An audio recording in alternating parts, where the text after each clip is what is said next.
सलाम, आदाब, GAN news network में आपका स्वागत है। मैं हूं मोहम्मद शोएब रज़ा। आइए चलते हैं आज की बड़ी खबर की तरफ। आज बाबा ताजुद्दीन बाबा का उर्स हम लोग मना रहे हैं। मुझे बहुत खुशी है। इस बार कल DCP हमारे बहुत अच्छे हैं। क्या नाम अपना उनका? नरूल हसन। तो मैंने उनको कहा था कि अफू गांजा चरस वालों को यहाँ से निकालो बाहर। कहा है कोई भी नेता कहे मेरे मेरा नाम बताओ साले ठोकर निकालो बाहर, नो क्रिमिनल। और आज वो इतना क्लीन हुआ कि वहाँ वो बोल रहा था कम से कम हर उर्स में 1,500 मोबाइल फ़ोन चोरी जाते थे। ये पहला उर्स है कि 15 गए 10 से 12। मैंने कहा कोई भी क्रिमिनल हो ये सबको बिल्कुल अंदर करो, ये नहीं करना। ये बाबा की जगह है, ये पवित्र होनी चाहिए। और प्यारे खान जी बहुत अच्छा काम कर रहे हैं। और मैंने उनको कहा उनको एक बात बताई, ये शेगांव में गजानन महाराज का ट्रस्ट है, उसके जो ट्रस्टी है चेयरमैन, इतना सुंदर ट्रस्ट नहीं है जो मैंने कभी देखा। बहुत अच्छा मैनेजमेंट है। वो ट्रस्ट की एक विशेषता है कि मैं जब जब दर्शन करता हूँ और बाहर आता हूँ ट्रस्ट में बैठता हूँ, तब उसके जो अध्यक्ष थे अभी गुजर गए, उनका लड़का अध्यक्ष है, तो हमारे लिए चाय लाते थे। तो वो मंदिर में चाय भी पीते नहीं थे और पानी भी नहीं पीते थे, दिन भर बैठे रहते, पर मंदिर में चाय और पानी भी मंदिर का नहीं पीते थे। ये उनका डेडिकेशन था। तो मैंने ये प्यारे खान को कहा कि तुम्हारे तरफ से खर्चा, पर ये यहाँ खाने वाला लफड़ा बंद करो। इतने लोगों ने पैसे खा लिए बाबा के पास के। बहुत बुरी स्थिति है, बहुत दुख का विषय। पैसे कमाना गुनाह नहीं है, पर ये पैसे का। और अब मैंने ये कोशिश कर रहा हूँ मैं कि 400 बेडेड का इंटरनेशनल स्टैंडर्ड का ताजुद्दीन बाबा के नाम से बहुत बड़ा अस्पताल वहाँ खोलना चाहिए। और हमारे समाज के जो गरीब लोग हैं, जो आप काम कर रहे हैं, सब निःशुल्क होना चाहिए। अभी मैं कोशिश कर रहा हूँ, अभी तक मालूम नहीं, क्योंकि मैं इसमें बहुत सा काम करने की कोशिश करते रहता हूँ। एक कोराडी में हम एक अस्पताल बना रहे हैं। हमारे यहाँ कोविड में ये प्रॉब्लम ध्यान में आया कि हार्ट लंग्स ट्रांसप्लांट होती है, लीवर ट्रांसप्लांट होता है, आंखें सब ऑर्गन्स ट्रांसप्लांट होते हैं। तो नागपुर में कोई व्यवस्था नहीं है। मेरा प्राइवेट सेक्रेटरी था मंडलेकर करके, उसकी तबीयत बिगड़ गई कोविड में। और जब हो गया तो डॉक्टर ने कहा कि सर ये कल का आखिरी दिन ख़त्म हो गया। तो मैंने कहा चलो प्रयास करने चाहिए। तो हमने स्पेशल प्लेन लाकर एम्बुलेंस से उसको चेन्नई लेके गए MGM हॉस्पिटल में, और वहाँ वो अच्छा हो गया। अब एकदम अच्छा काम करता है, उसको नई जान मिल गई। तो हमारे यहाँ नागपुर में व्यवस्था नहीं है कि हार्ट ट्रांसप्लांट, लंग ट्रांसप्लांट। तो मैं केवल ये ट्रांसप्लांट करने वाला ही एक हॉस्पिटल हो, वो वहाँ की कीमत 30 लाख रुपए है। तो मैं चाहता हूँ फुकट में हो। तो अब ये बहुत अच्छी बड़ी बात है कि हमारे यहाँ काफ़ी डॉक्टर है। आज मेड़घाट में एक डॉक्टर मगर करके काम करते हैं। तो मैं जब ये कोविड के समय था तो हमारे यहाँ वेंटिलेटर नहीं थे, तो मैंने 500 वेंटिलेटर लाकर पूरे विदर्भ में अनेक अस्पतालों को डोनेशन में दिए। फिर ऑक्सीजन पैक, बाईपैक, ऑक्सीजन कॉन्सेंट्रेटर हज़ारों से लाए। तब ध्यान में आया कि हमारे पास कुछ व्यवस्था ही नहीं है। वो तो MBBS डॉक्टर को वो चलाना नहीं आता था, तो वीडियो पे ट्रेनिंग किया। मैंने 60-70 एम्बुलेंसेस लाई, वो दी। तब ध्यान में आया कि लोग मर रहे हैं, लोगों के पास सरकारी अस्पताल में जितनी अच्छी सेवाएं नहीं मिल सकती। और करसो तो एक बहुत अच्छा उदाहरण है, आंखों में आंसू आने वाला, कि हमने हमारी एक योजना में 40,000 लोगों को 40 करोड़ की सामग्री, किसी को व्हील चेयर, किसी को काठी, किसी को कान सुनने के यंत्र बांटे। और जब मैं वो मैदान पे गया, रेशमबाग मैदान पूरा भरा था और कोई चल नहीं पा रहा था, लंगड़ रहा था, उसको पैर नहीं थे। मैं अभी बीच में एक बार जब मैंने अपने WCL से 80 लोगों को जो स्ट्रेचर पर आए, और स्ट्रेचर पर आने थे, और फिर उनको भेजा और जर्मनी से ऑटोबॉक्स कंपनी के पैर लगा दिए, और वो मेरे घर पर आए। एक बुलेट चला रहा था, एक फुटबॉल खेल रहा था, और दौड़ रहे थे। तब मुझे उस दिन इतना आनंद हुआ कि मैंने बहुत हाईवे और टनल और ब्रिजेस बनाए जो वर्ल्ड प्राइड के हैं, पर मुझे उस दिन जितनी खुशी हुई उतनी किसी दिन नहीं हुई। मुझे बहुत खुशी है कि आप फाउंडेशन के तरफ से ये काम कर रहे हैं। और एक बात, एक ही मेरी रिक्वेस्ट है कि जो सरकारी योजना में फुकट में काम होता है उसके लिए पैसा मत दीजिए, जो नहीं हो रहा है उसकी मदद करिए। और आप अस्पताल अच्छा कर रहे हैं पर छोटा कर रहे हो। देखो सर, आप चाहे तो वो 600 बेड का हो सकता है। तुम चाहो तो मैं तुम्हारे साथ हूँ। देखिए, अच्छे सपने देखने वाले बहुत लोग होते हैं पर देखे हुए सपने को पूरे करने वाले बहुत कम होते हैं। और मेरा अभी तक अनुभव में जितने सपने देखता हूँ वो पूरे होते हैं। तो मैं आपको बता रहा हूँ, बड़ा हॉस्पिटल बनाइए, बड़ी जगह लीजिए और सरकार की योजना के लिए अप्रूव करिए।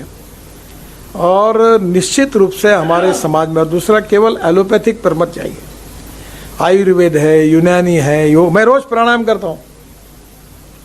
10 दिन में मैं अमिताभ बच्चन जी के यहाँ था, 1.5-2 घंटे बैठा था।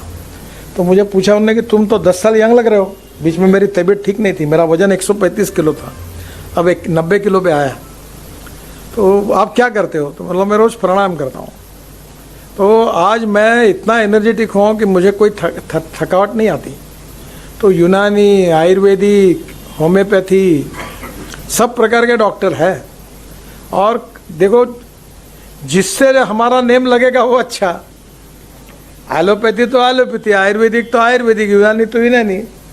आखिर पेशेंट को आराम पड़ना चाहिए, हमारा उद्देश्य है। तो एक बार मुझे लगता है अल्टरनेटिव सब बातों का भी अध्ययन करिए। दूसरी बात, मैं आपको और एक बात कहूँगा कि ये करते समय क्या हम लोग तकलीफ ही ना हो इसके लिए कुछ कर सकते हैं क्या?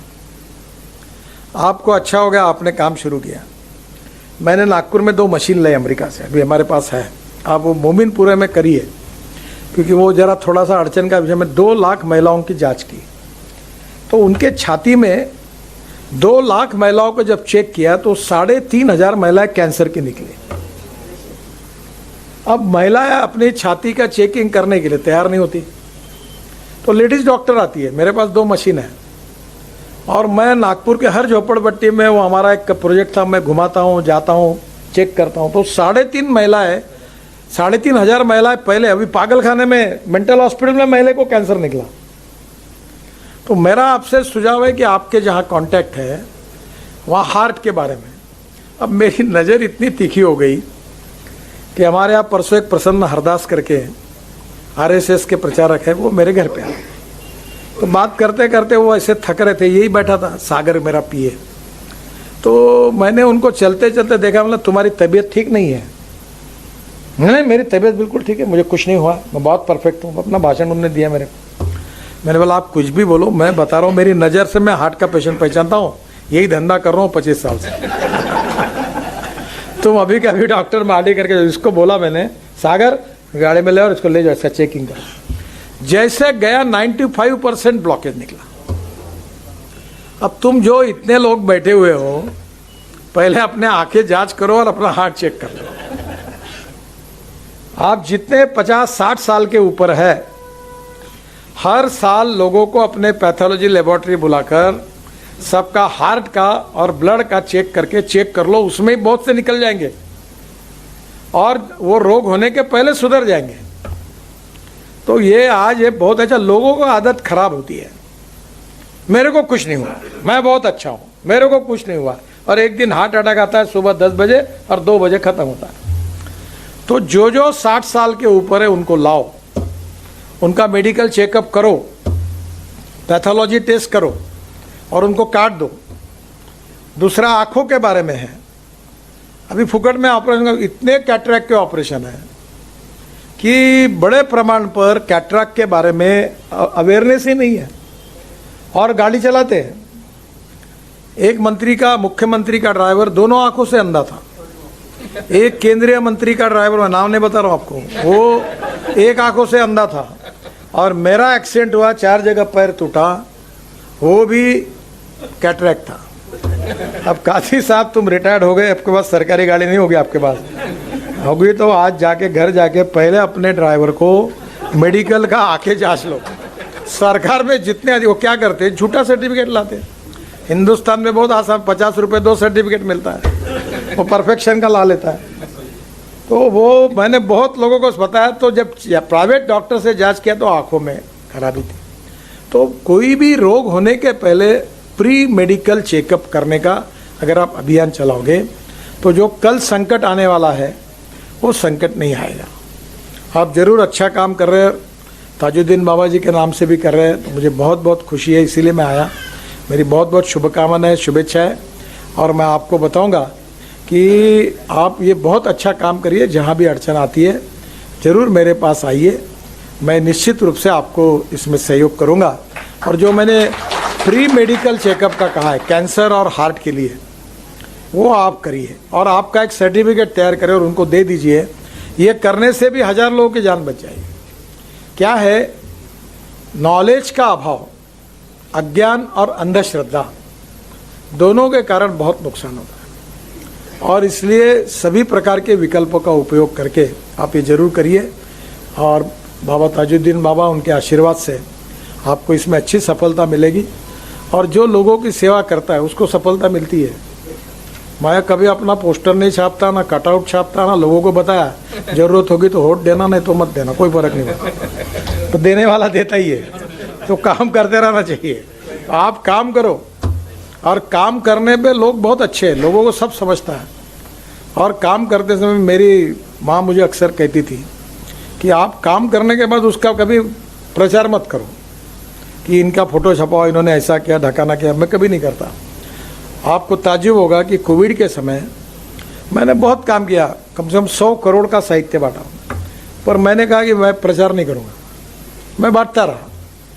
और बांटते बांटते आपको बताता हूँ कि इतना वो वायरल हुआ, जिसको मिला उसने वायरल किया, तो मुझे देश भर में नॉलेज, लोगों को पता चल गया कि ये काम इन्होंने किया करके। रेमडेसिविर बनाया, फंगस के इंजेक्शन बन गए, एम्बुलेंसेस गई। ये डॉक्टर मगर की बात मैं कर रहा था मेरघाट में, जो एम्बुलेंस दी मैंने उनको, उन्होंने एम्बुलेंस में अभी तक 1000 ऑपरेशंस किए, एम्बुलेंस में, वहाँ कुछ भी नहीं है। तो आप जो कर रहे हैं बहुत अच्छी बात है। हेल्थ सर्विसेज एंड एजुकेशन, मुझे बहुत खुशी होती है, अंजुमन इस्लाम को मैंने इंजीनियरिंग कॉलेज दिया, नहीं कुछ तो मुस्लिम समाज के 8-10 हज़ार इंजीनियर बन गए। आज लड़की और लड़कियां इंजीनियर बने, अगर मैं वो नहीं देता तो बेचारे नहीं बन पाते, तो उनकी ज़िंदगी बन गई। अभी एक नहीं 10 इंजीनियरिंग कॉलेज चाहिए, मैनेजमेंट के कॉलेजेस चाहिए, और ये करेंगे तो समाज की तरक्की होगी। और एक स्पोर्ट्स और कल्चर, दो बातों में भी आप कोशिश करिए, इससे समाज बनता है। जो खिलाड़ी है उनको खेलने के लिए अच्छे मैदान होने चाहिए, रात को 6 बजे के बाद बच्चे 2 घंटे जाने चाहिए, स्विमिंग टैंक होने चाहिए। इससे हमारी नई जनरेशन बनेगी। और कल्चरल प्रोग्राम जो होता है उससे इतिहास, संस्कृति और विरासत का पता चलता है, और उससे जो स्पिरिचुअल भी बातें होती है, वैल्यूज़ भी होती है, उससे भी समाज बनता है उन संस्कारों से। तो आप ये चारों बातों को इंटीग्रेट करके काम करिए। मेरी बहुत बहुत शुभकामनाएं, शुभेच्छाएं, धन्यवाद।